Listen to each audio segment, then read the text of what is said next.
Good afternoon, friends. Welcome to the webinar.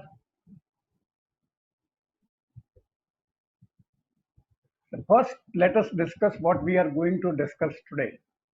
First, we will discuss what things you should do and you should not do during these times. इसके बाद में अपन discuss करेंगे normally आप जब कुछ भी investment करते हैं तो क्या मिस्टेक्स कमिट करते हैं और जनरली ऐसी गलतियां करीब करीब सब लोग करते हैं।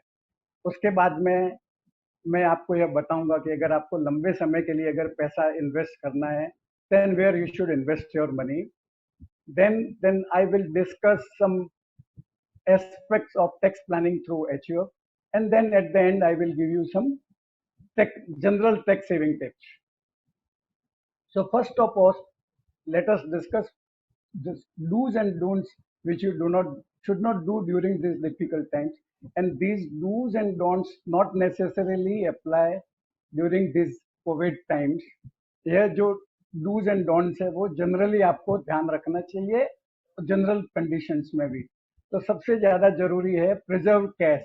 जैसा कहते हैं कि cash is king, so you need to preserve the cash and keep your expenses to the minimum, bare minimum, because आपको मालूम नहीं कि ये जो कोविड लाइक सिचुएशन है वो कितने समय तक चलेगी और आपका बिजनेस उस दौरान कैसे परफॉर्म करेगा। तो आपको you need to preserve the cash. इसकी कॉरोलरी में एक है, please do not commit any big purchases और do not make any big financial purchases. Like अगर आप घर खरीदने का सोच रहे हैं, जस्ट डेपरेट।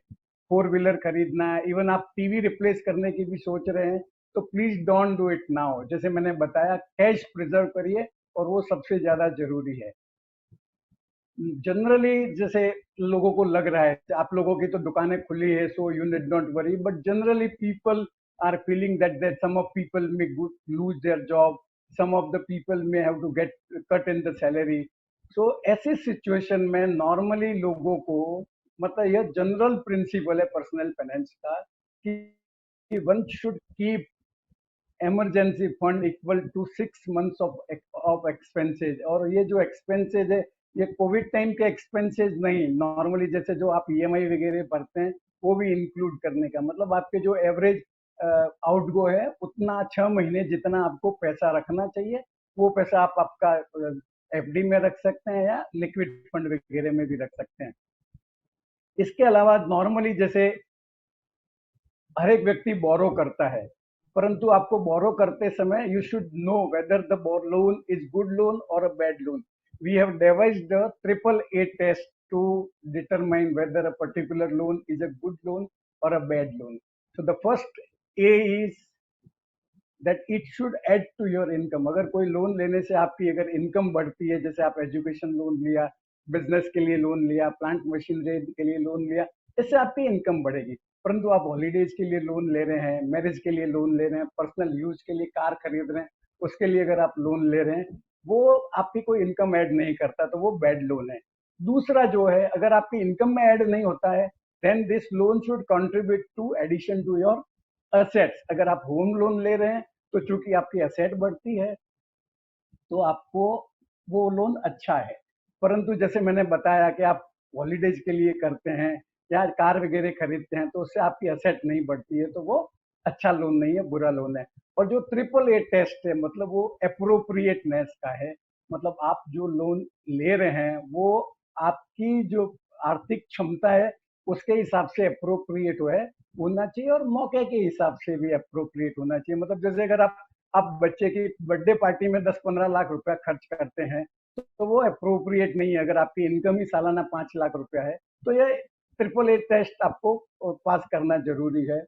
और इसके अलावा नॉर्मली मैंने देखा है कि आप लोग जो भी बिजनेस वाले हैं वो करंट अकाउंट मेंटेन करते हैं और उनके करंट अकाउंट में पैसा जनरली पड़ा रहता है, मतलब जो यूज नहीं होता है या जो चेक वगैरह नहीं लगे हैं तो बैंक में पैसा पड़ा रहता है। तो इसके लिए मेरा सजेशन है कि आप अपना जो सरप्लस पैसा है वो म्यूचुअल फंड के लिक्विड फंड में या ओवरनाइट फंड में डाल सकते हैं, जिसमें आप जब चाहे आज रिडीम्पशन का रिक्वेस्ट डाला तो दूसरे दिन आपके खाते में वो पैसा जमा हो जाता है।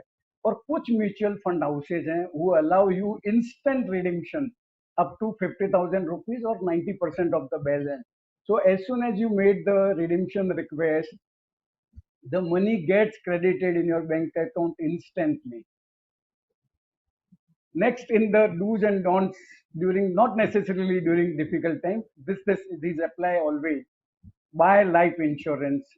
If you are a earning person and if you have anybody financially dependent on you, you need to have life insurance equal to minimum 15 times, 12 to 15 times of your annual income.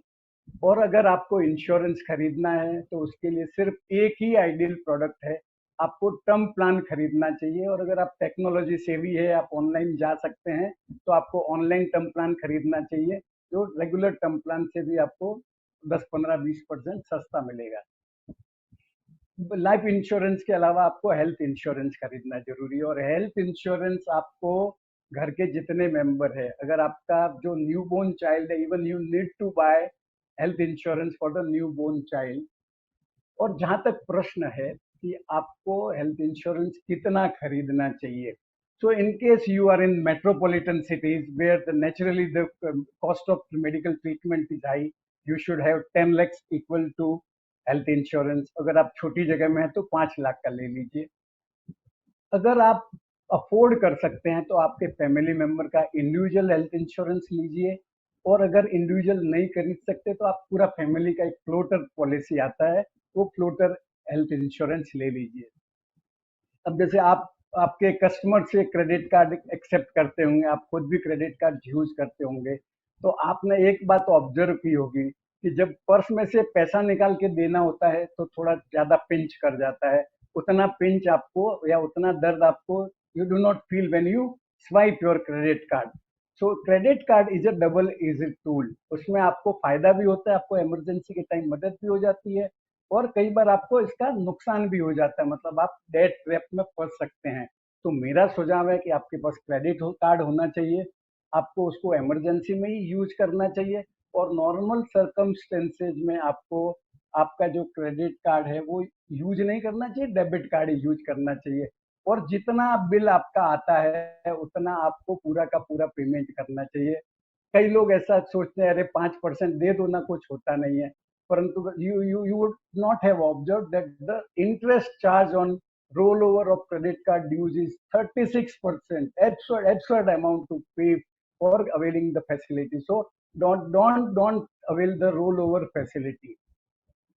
और सबसे important जो dos में है, अब चूंकि lockdown time है, लोगों के पास टाइम भी है, आप एक वसीयत जरूर बना दीजिए। अपने भारत के लोगों की ऐसी मानसिकता है कि नई नई विल नहीं बनाना चाहिए, it is considered to be inauspicious, it gives a big bad omen if you prepare a will, which is not correct. So you should prepare a will, and the process is very simple. You need not use any stamp paper, you can use a plain paper, you can make it a handwritten, or you can get it typed.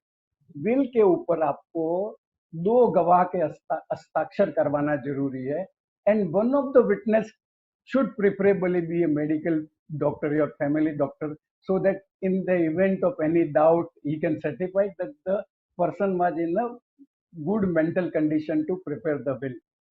कई लोग ऐसा सोचते हैं कि हमने चूंकि वसीयत, क्या जरूरत है बनाने की, हमने हमारी सब जगह पे नॉमिनेशन दे दिया है जितने भी इन्वेस्टमेंट है। तो बाकी for all you people I would like to tell you that there is big difference between nomination and will. Under the nomination the person is entitled to receive the money or the asset, but the person does not become owner of the property. जो आपके legal उत्तराधिकारी है वो nominee से वो पैसा claim कर सकते हैं। तो अगर आप चाहते हैं कि कोई पर्टिकुलर असेट किसी पर्टिकुलर व्यक्ति को जाए तो आपको विल बनानी चाहिए, भले ही आपने नॉमिनेशन बना दिया है। और विल को रजिस्टर करवाना मैंडेटरी नहीं है, परंतु अगर आप रजिस्टर करवाएंगे तो डिस्प्यूट या लिटिगेशन मिनिमाइज हो सकता है। आप आपकी वसीयत जितनी बार चाहे उतनी बार बदल सकते हैं, और वसीयत में आपको जो विटनेस के सिग्नेचर करवाते हैं उस पर उनको विटनेस को बताना जरूरी नहीं है कि इसमें क्या लिखा है, बस आपने उनके सामने साइन किया है वो सर्टिफाई करते हैं। अब अपन आते हैं कि what mistakes people generally commit while making making investments. Generally मैं जब लोगों को पूछता हूँ कि आप पैसा कहाँ बचाते हैं, तो 50% of the people, the old generation से दैट मेरा तो लाइफ इंश्योरेंस लिया हुआ है। So what people consider life insurance to be an investment which is wrong. मतलब अगर आप मीठा खाने के शौकीन हैं और तीखा खाने के शौकीन हैं, तो कभी भी आप दोनों एक साथ मिलाकर नहीं खाएंगे, दोनों का एक एक कौर लेंगे। तो इसी तरह से अगर आपको इंश्योरेंस लेना है, तो जैसे मैंने बताया, आपको टर्म इंश्योरेंस खरीदना चाहिए और इन्वेस्टमेंट खरीद करना है, भले आपकी डेट प्रोडक्ट में करना हो या इक्विटी प्रोडक्ट में करना हो, या म्यूचुअल फंड डिपार्टमेंटल स्टोर जैसा है, तो आपकी पसंद का प्रोडक्ट आप वहां से खरीद सकते हैं। दूसरी जो मिस्टेक करते हैं लोग कि भाई अपना जो सेविंग और इन्वेस्टमेंट में जो डिफरेंस है वो नहीं समझ पाते हैं। लोग समझते हैं कि मेरा जो सैलरी में से या इनकम में से जो पैसा बच गया और जो मैंने बैंक एफडी में कर दिया, आरडी में कर दिया, या मेरे सेविंग अकाउंट करंट अकाउंट में रखा है, वो इन्वेस्टमेंट है। वो इन्वेस्टमेंट नहीं है। इन्वेस्टमेंट के लिए आपको प्रोएक्टिवली मेहनत करनी पड़ती है और आपको इन्वेस्टमेंट एवेन्यू को एवेल्यूएट करना पड़ता है। You have to decide which investment avenue will give you good return, help you beat inflation as well as tax। अब जैसे आपने एक फ्लैट खरीदा 1 करोड़ में और 5 साल बाद में 2 करोड़ में बेच दिया। आपके फ्रेंड ने एक शेयर 1,000 रुपए में खरीदा और 5 साल बाद 2,000 में बेचा। अगर आपको पूछेंगे कि आपको कौन सा वाला इन्वेस्टमेंट अच्छा है, तो आप बोलेंगे वो फ्लैट वाला इन्वेस्टमेंट अच्छा है, उसमें क्योंकि उसमें 1 करोड़ रुपए का प्रॉफिट हुआ। परंतु आप कैलकुलेट नहीं करेंगे। अगर आप कैलकुलेट करेंगे तो दोनों में आपका पैसा डबल हो गया है, मतलब 5 साल के पीरियड में। तो before you commit any investment decision, you should count the actual returns. मतलब वो जो 1 करोड़ का जो प्रॉफिट है, वो this is called large value bias. मतलब बड़ा वैल्यू दिखता है। जैसे आप इंश्योरेंस प्रोडक्ट भी खरीदते हैं, तो आपको बताते हैं 25 साल बाद में 1 करोड़ मिलेगा, 2 करोड़ मिलेगा। then you need to calculate what is the present value of those 2 crores in after 25 years। जो जनरली लोग रिस्क रिस्क को कंसिडर नहीं करते हैं अपना इन्वेस्टमेंट करते टाइम। कल मैं एक मेरे फ्रेंड से बात कर रहा था। he told me that he had lent 40 lakhs to one of his friend at 12% return, which he is not able to recover now। when he lent the money, he did not evaluate the risk। so before you lend money or before you book any under construction property or before you make any investment, please evaluate the risk। और एक बात और मैं आपको कहना चाहूंगा कि risk और रिटर्न है वो दोनों साथ साथ जाते हैं।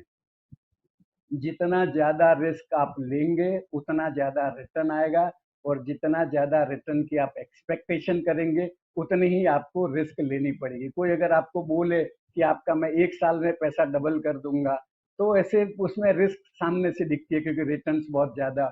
और ऐसे ऐसे मौके में हो सकता है you may even lose your principal amount. So please be conservative in your returns while expecting the returns, and don't take unnecessary risk। whenever you make an investment, it is always advisable that you should tie or map that investment with a particular goal. In personal finance or for your financial life, you may have a goal of buying a house, going on holidays, children's marriage, children's education, or if nothing else, your retirement goal। So when you make investments, please map each investment with a specific goal। So in case अगर आपको लगता है कभी कि मेरे को ये पैसा निकालना है, मैं पीएफ का पैसा निकाल देता हूँ, पर अगर आपने पीएफ के पैसे को आपका रिटायरमेंट के गोल के साथ में मैप करके रखा है, then you will immediately realise, oh नहीं नहीं, ये तो this would be a bad decision because then I will jeopardize my retirement। so this is a very important principle to map your investment with goal। जब भी आप investment करते हैं, या जैसे आपने सुना होगा, don't put all your eggs in one basket. so this principle equally applies in while you make investment। so when you make investments, allocate your investment in different assets class। वैसे equity, debt, gold और real estate major investment class है, परंतु generally लोगों के लिए equity और date है वो दो दो मेजर क्लास है। और कितना इक्विटी होना चाहिए, कितना डेट होना चाहिए, इसके लिए जनरली एक थंब रूल है कि आप 100 में से आपकी उम्र घटा दीजिए, उतना इक्विटी होना चाहिए, बाकी का आप डेट रख सकते हैं। इसके अलावा असेट एलोकेशन में ऐसा है कि आप सब पैसा आप एक ही कंपनी के शेयर में डाल दिया या सब आपने एक ही एसेट क्लास में डाल दिया, वो भी नहीं करने का। आपको अपना जो इन्वेस्टमेंट है वो डाइवर्सिफाई करना चाहिए। एक जो मिस्टेक लोग करते हैं, अब जैसे मेरे को कई लोग कहते हैं भाई सर हमने ये 10 साल पहले एक म्यूचुअल फंड में पैसा डाला था, देखिए अभी कैसा चल रहा है। तो कई बार मालूम पड़ता है the investment in that mutual fund has stop performing for long back. So आपका जो इन्वेस्टमेंट जो भी करते हैं, you need to review your investment at least once in a year, और प्रेफरेबली जब आपका जिस दिन आपका जन्मदिन हो उस दिन आप उसको रिव्यू करिए। और जो करेक्टिव एक्शन लेना है, मतलब आपका गोल के हिसाब से अगर आपका नहीं फुलफिल हो रहा है तो आपको अपना इन्वेस्टमेंट बढ़ाना पड़ेगा। अगर वो जो इन्वेस्टमेंट जिसमें किया है वो उसकी बेंचमार्क के बराबर परफॉर्म नहीं कर रहा है तो आपको फिर वो शिफ्ट करना पड़ेगा। और जब आप रिव्यू करते हैं तो आपको अपना जो इन्वेस्टमेंट हुआ है उसको, जो एक बकेट दो बकेट है जैसे आपकी इसकी इक्विटी की और डेट की, तो वो दोनों बकेट अगर अगर आपका इक्विटी मार्केट ऊपर चला गया तो वो जो इक्विटी वाली बकेट है वो ज्यादा भर जाती है। तो जैसे आपका 60-40 का या जो भी आपका रेशियो डिसाइड किया है वो डिस्टर्ब हो जाता है। तो जब भी आप रिव्यू करें तब आपको, अगर इक्विटी बढ़ गया, इक्विटी अगर 70-30 हो गया है और आपका बेसिक रेशियो 60-40 है, तो 7 इक्विटी में से 10 रुपया निकाल के आप डेट में डाल दीजिए। तो यह पीरियोडिकली आप करते जाएंगे तो आपको लॉन्ग टर्म में आपका जो रिटर्न है उस पर इन्वेस्टमेंट ऑप्टिमाइज करने को चांस मिलेगा। Now the $1,000,000 question, where one should invest for long term. So since the screen is before you, you can see I have culled out the data for last 40 years from 31st March 1981 to 31st March 2020. During this period, the average inflation was 6.52, gold has given 8.48% return, silver has given 6.92, FD, the maturity value based on the interest rates at the relevant time is 29,668, and the rate is 8.62%. PPF interest used to be 12% in good old days. So the average return, annualized return comes to 9.4. Hold your breath. The stock exchange or the benchmark of equity has given 13.71% during this 40 years. And the date which I have taken is 31st March 2020, which is the lowest level due to this COVID-19 pandemic. So the Sensex has gone higher than this 29,000 level. So even in the bad time, the average return has been 13.71%. So the conclusion is there is no alternative to equity for wealth creation. So अगर आपको investment करना है equity में तो आपको कैसे करना चाहिए?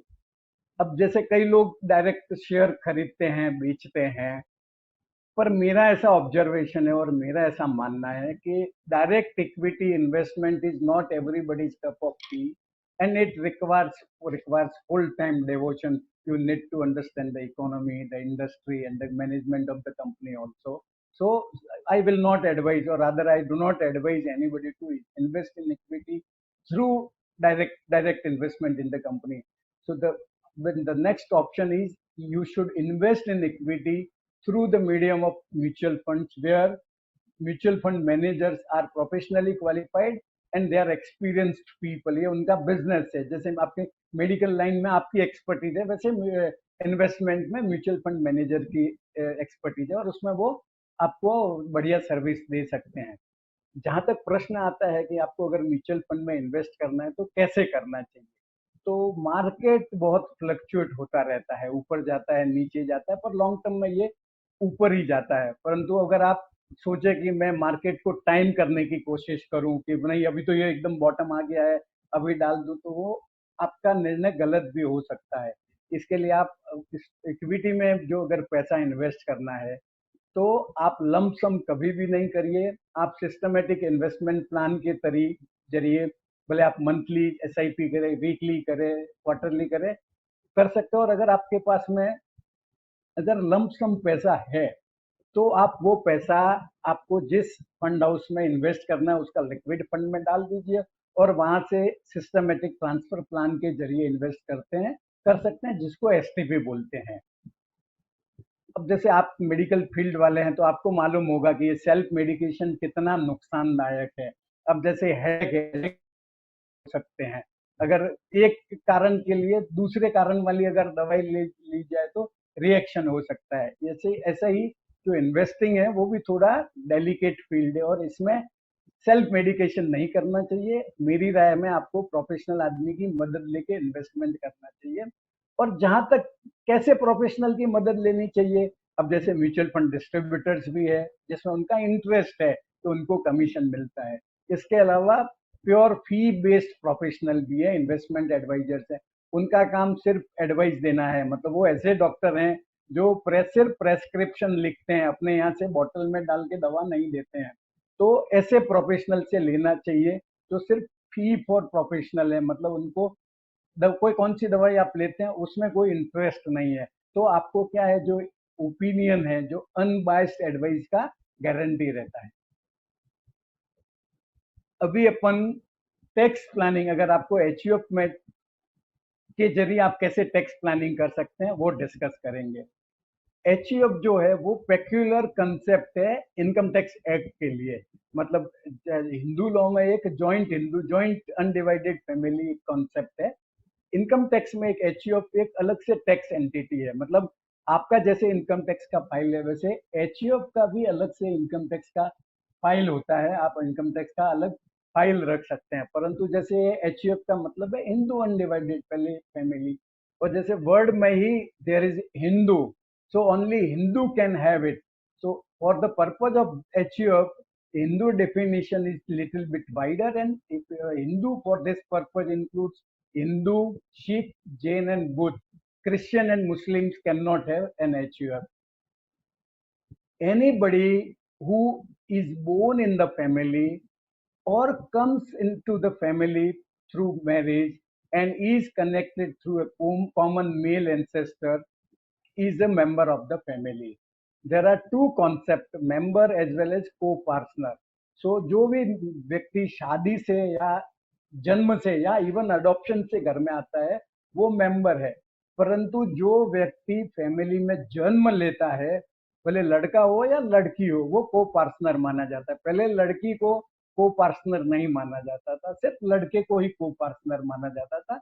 परंतु 2005 में हिंदू सक्सेशन एक्ट में अमेंडमेंट हो गया, and post that even the daughters have equal right, absolutely equal right. There is no difference between the rights. So the co-partners have a right to ask for partition of the property. Member जैसे आपकी mother है या आपकी wife है, वो member है पर को पार्टनर नहीं है, तो उनको राइट नहीं है पार्टीशन का कहने का। एक फैमिली एक एचयूएफ में मेंबर होने के साथ साथ आप दूसरे एचयूएफ में भी मेंबर हो सकते हैं। जैसे अगर आपके फादर की एचयूएफ है उसमें आप मेंबर है, इसके अलावा आपकी अपनी खुद की भी एचयूएफ हो सकती है, उसमें भी आप मेंबर है। इसी तरह आप दो एचयूएफ के कर्ता भी हो सकते हैं। अगर आपके फादर की एचयूएफ, अगर फादर की डेथ हो गई और आप सबसे बड़े हैं तो आप उस एचयूएफ के कर्ता हो गए, आपकी खुद की एचयूएफ के कर्ता है तो वो आप दो एचयूएफ के कर्ता भी हो सकते हैं। अभी एक मुझे पता नहीं कि आप लोग एचयूएफ के नाम से बिजनेस करते हैं नहीं करते हैं, पर एचयूएफ बिजनेस कर सकती है। और आप अपना जो जैसे केमिस्ट का स्टॉकिस्ट का जो बिजनेस है, you can carry it in the name of HUF also. We will discuss it later on how you can optimize your tax liability.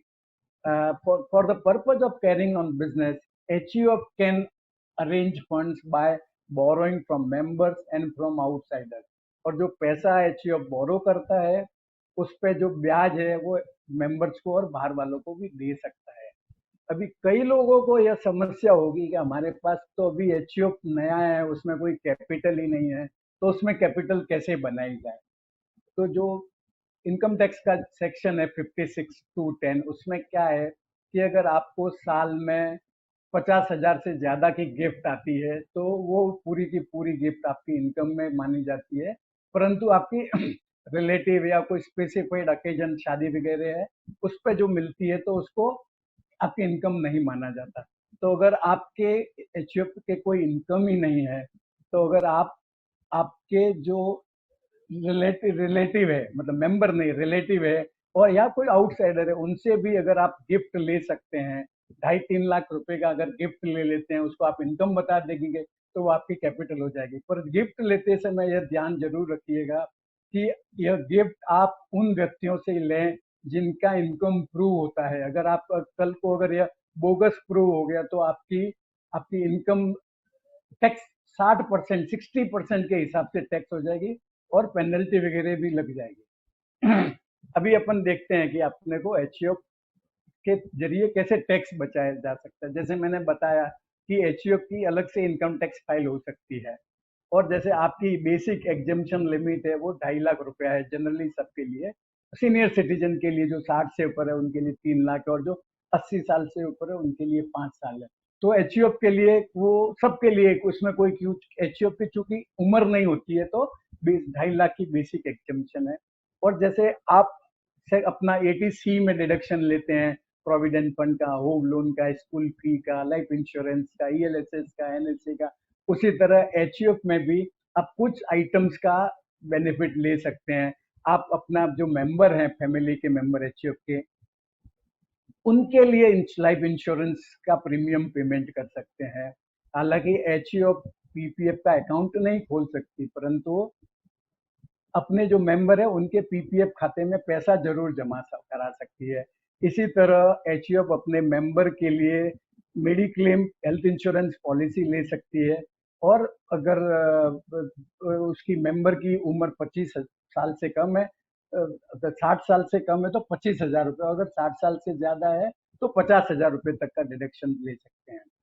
अगर आप इक्विटी शेयर्स में डील करते हैं या इक्विटी म्यूचुअल फंड में इन्वेस्टमेंट वगैरह करते हैं, तो अगर, और वो जो इन्वेस्टमेंट अगर आप 1 साल के बाद में डिस्पोज ऑफ करते हैं, बेचते हैं, तो आपको 1 लाख रुपए के लॉन्ग टर्म पर कोई टैक्स नहीं भरना पड़ता।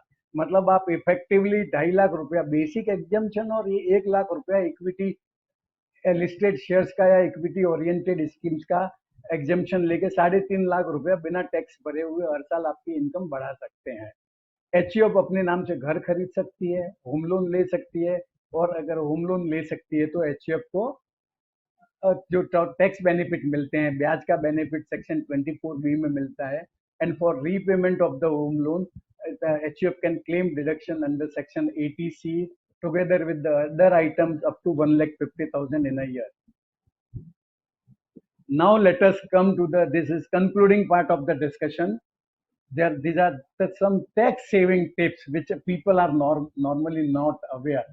So you can pay health insurance premium for yourself and your family and claim deduction up to 25,000, and if you happen to be senior citizen then 50,000. In addition to your family, आप आपके जो senior citizen parents हैं, या जो parents अगर senior citizen नहीं है तो भी आप क्लेम कर सकते हैं। सीनियर सिटीजन है तो 50,000 क्लेम कर सकते हैं, सीनियर सिटीजन नहीं है तो 25,000 रुपया क्लेम कर सकते हैं।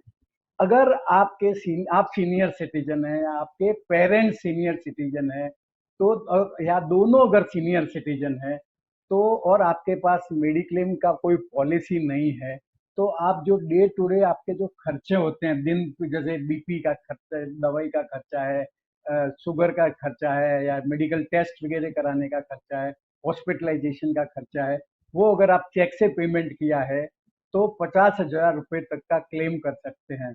और यह 50,000 रुपये का क्लेम सिर्फ एक ही व्यक्ति को नहीं मिलता है। अभी जैसे आपके पेरेंट्स है तो उसके लिए आपका जो जो जिनकी पॉलिसी नहीं है और जो सीनियर सिटीजन है जिनका खर्चा होता है, वो 50,000 क्लेम कर सकते हैं। आपका दूसरे पेरेंट है वो कर सकते हैं, और आपके भाई बहन है, वो सब, everybody can claim this 50,000 benefit. But the one condition is that you should not have the mediclaim policy for such person, such senior citizen.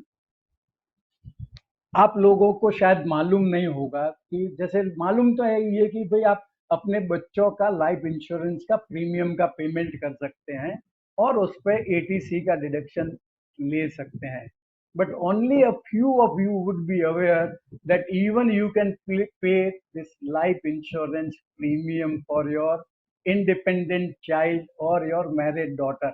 तो अगर जैसे आपको तो एटीसी के बहुत कम स्कोप है, मतलब आपका होम लोन नहीं है, बच्चों की पढ़ाई वढ़ाई हो गई है, पीएफ वगैरह नहीं कटता है, तो आपके पास सीनियर सिटीजन अगर है तो आपके पास स्कोप कम है।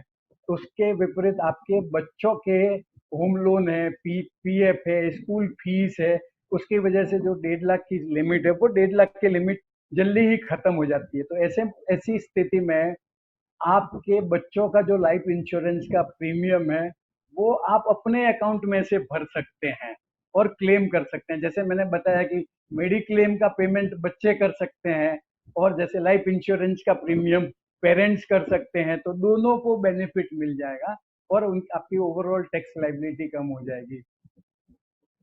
आपको आपका जो सेविंग बैंक अकाउंट का इंटरेस्ट है उस पर you can claim deduction up to 10,000 rupees. But if you are a senior citizen tax payer, then you can claim deduction up to 50,000 rupees, not only for saving bank interest but also any interest, भले वो आपका FD का है या RD account का है, अगर वो आपको पोस्ट ऑफिस, कोऑपरेटिव बैंक या बैंक से आता है।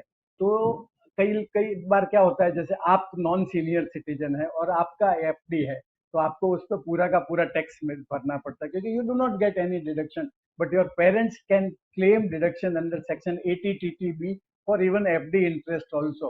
So instead of you putting fd in your name, you can shift those fd in your parents name, and up to 50,000 rupees you can claim exempt income in respect of those interest, FD interest. जैसे मैंने बताया आपको कि under section 112 ए आपको जो equity, listed equity share है, equity oriented unit के जो इन्वेस्टमेंट है, अगर लॉन्ग टर्म है तो आपको 1 लाख रुपए तक का इन्वेस्ट एग्जम्पशन मिलता है।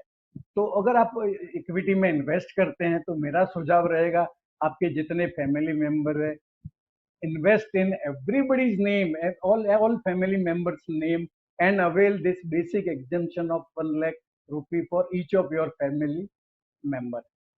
आप में से बहुत कम लोगों को शायद ये एनपीएस के टैक्स बेनिफिट के बारे में मालूम होगा। लोगों को लाइफ इंश्योरेंस और स्कूल फीस और होम लोन, एनएससी, एलएसएस वगैरह के बारे में पता है, और मेरा जैसे अनुभव है, मैं इतनी जगह लेक्चर वगैरह दिया, तो मुझे बहुत कम लोगों के एनपीएस के अकाउंट दिखे। तो एनपीएस में अगर आप अलग से 50,000 रुपया भरते हैं तो सेक्शन 80 सीसीडी 1 बी में 50,000 रुपए का अलग से आपको डिडक्शन मिलता है। मतलब वो ये जो डिडक्शन मिलता है वो आपको और दूसरी आइटम में इन्वेस्ट करने से नहीं मिलेगा। मतलब इसके लिए आपको एनपीएस में ही 50,000 रुपया डालना पड़ेगा। तो मेरा सुझाव है कि अगर आप हायर टैक्स ब्रैकेट में है, अगर आप 30% की टैक्स ब्रैकेट में है, तो आप अगर 50,000 रुपया डालते हैं तो 15,000 रुपये तो गवर्नमेंट ही सब्सिडाइज करती है, तो आपका इफेक्टिव इन्वेस्टमेंट तो 35,000 रुपये ही है। तो मेरे हिसाब से आपको यह करना चाहिए। और लास्ट मेरा ये जो टैक्स सेविंग टिप है, आपको, आप जैसे बिजनेस करते हैं केमिस्ट का और स्टॉकिस्ट का, you can have this business in the name of your HUF, and HUF can pay salary to its karta and its members. So sometimes you face the problem of generating income in some of your family members. If you can prove that these family members are contributing in your business, you can pay them salary and evenly distribute your income, business income of the family. Thank you very much. In case you have any questions, you can shoot that questions now.